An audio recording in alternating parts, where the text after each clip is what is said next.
have a feeling, whenever I give something, I feel happy. You see, this is, you try.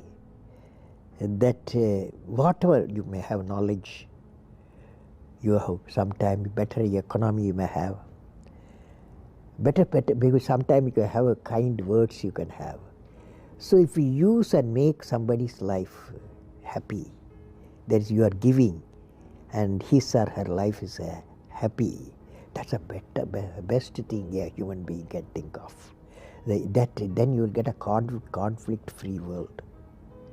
That's why I used to say, where there is righteousness in the heart, there's beauty in the character. Where there is beauty in the character, there is harmony in the home. Harmony in the home. Where there is harmony in the home, there is order in the nation. When there is order in the nation, there is peace in the world. Where is the starting point? Where there is a righteousness in the heart, beauty in the character, harmony in the home, and the order in the nation, peace in the world, all are in one after the other is coming. So where we start? We start the righteous in the heart. Remember this incident, 1979, SLV-3 satellite launch vehicle, I was the project director, mission director. My mission is to put the satellite in the orbit. Thousands of people worked nearly 10 years. I reached the Sriharikota, and it's in the launch pad. Countdown was going on. T minus 4 minutes, T minus 5 minutes, T minus 1 minute, T minus 40 seconds. Computer put a hold, don't launch it. Computer says, don't launch it. I am the mission director, I have to take decision. Everything is on. Behind me there are 6 experts. They saw computer database coming in and screen, and they see the pictures in the screen. They said there's a problem. The problem is there's a leakage in a system, in the control system. But immediately calculation, no problem. We have got sufficient fuel and oxidation for control system. It controls the rocket to the required attitude, and we can go ahead. Now, of course, my expert's view, but I took the decision. Problem is mine. Finally, I took a decision. I bypassed the computer, I launched the system. Okay, I launched the system. This fellow went. First stage worked is a 4-stage rocket, and second stage got mad. It went to the spin. Instead of putting the satellite in the orbit, it put in the Bay of Bengal. 1979, it was a failure. It was a first time I experienced my failure. How do you manage the failure? Success I can manage. So at that time, a great man, a great leader, Professor Satish Dhawan, he comes to me, I'm very tired working nearly for months. He wakes me up, come, let us go for a press conference. Press is meeting there, like this, number of people, world press, with photos, this and that, all the gadgets, they are there. I was really frightened, I will be the culprit, because I'm the project director, mission director. What Satish Dhawan said, chairman, Indian Space Research Organization, said, dear friends, we have failed today. It's the first time I have to give all the success. All the failure is, I want to support my technologists and scientists and staff so that next year they succeed. So he took the whole blame himself. And then media asked, you have put Bay of Bengal so many crores, you have put it like that, a lot of criticism. He received the criticism.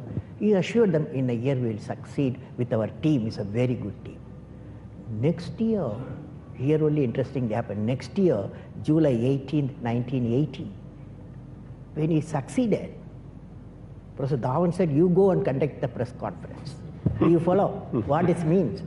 It means when the failure occurred, the leader took it up. When the success came, he gives to his team. How did you become so great? How did I become so great? That's a question. Well, which class you are studying? 4th. What's your dream in life? I want to become a singer. Singer? Hindustani or Carnatic? Hindustani or Carnatic music? Any music? Yeah, the music. Any music will become. Well, I don't know how became. I don't know. It's a relative terms. So I personally believe you must have a dream. Say, I must have a dream. I must have a dream. I must continuously acquire knowledge. Continuously acquire knowledge. I must continuously acquire knowledge. Hard work. Hard work. Hard work. And perseverance. And pursuance. One should not be not afraid of problems. Not afraid of problems. Then you will be successful. We should know how to handle not only how to handle the success, how to handle the failures. Particularly you are in the management environment, Wharton. I want the young people to understand how to manage the failure.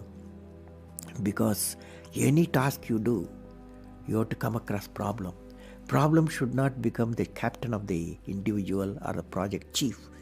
And the project chief should become the captain of the problems and defeat the problem and succeed. And for a culture of excellence. The excellence not by accident. It is a process where an individual continuously strives to better oneself. The performance standards are set by themselves.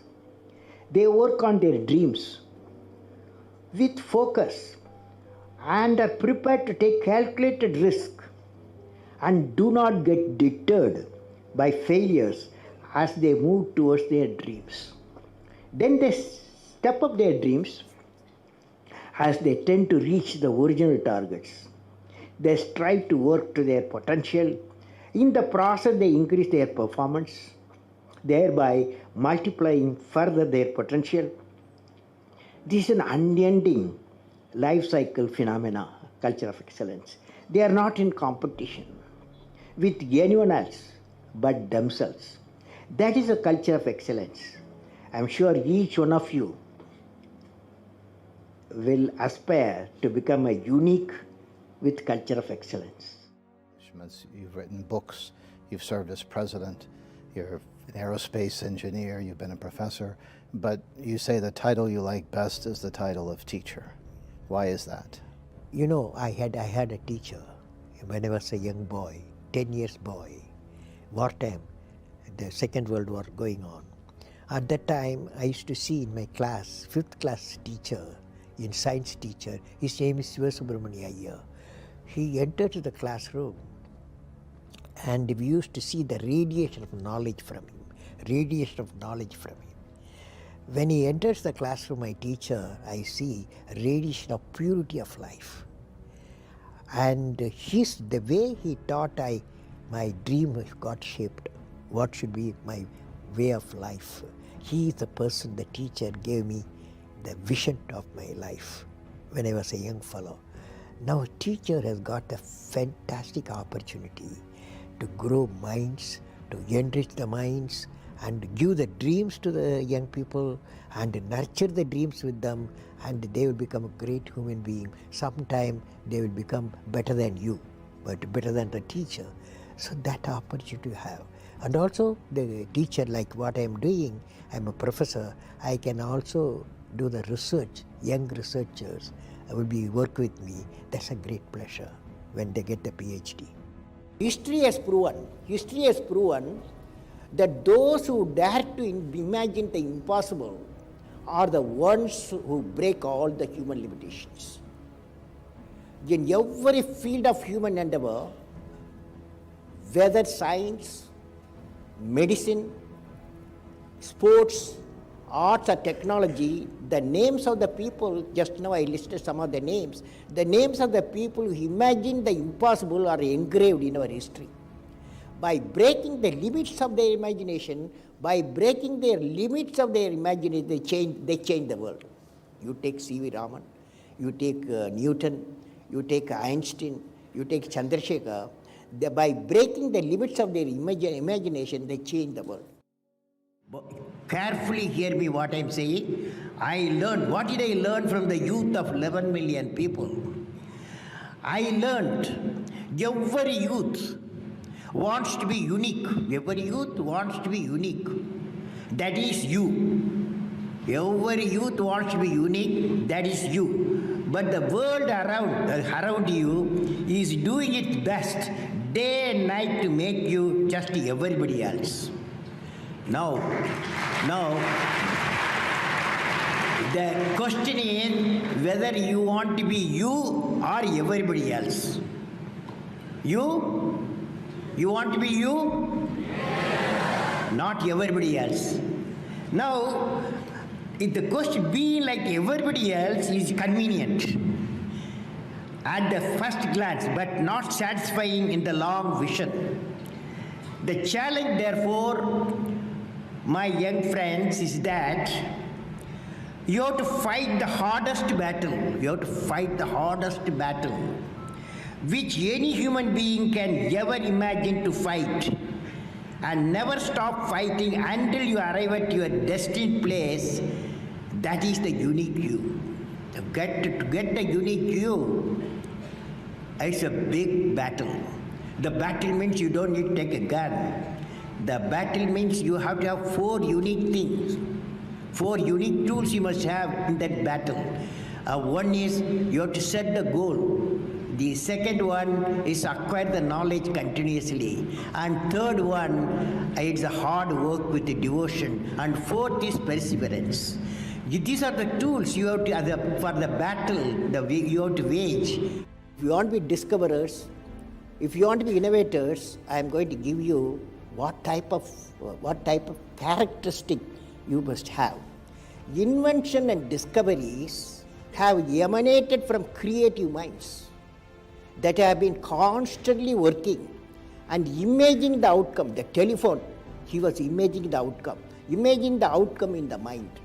With imaging and constant effort, all the forces of the universe work for that inspired mind, thereby leading to invention and discoveries.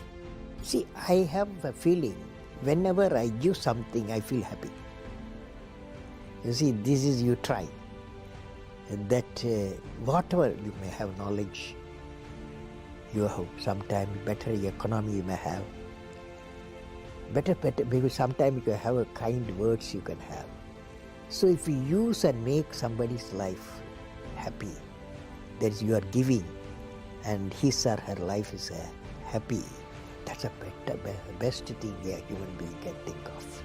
Then you will get a conflict-free world.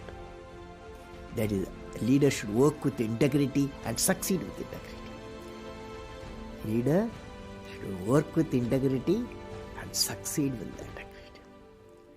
And I believe President, since you asked the question, has to be continuously in touch with the people. Rashtrapati Bhavan, where I was there, became a People's Bhavan. Instead of Rashtrapati Bhavan, it becomes People's Bhavan.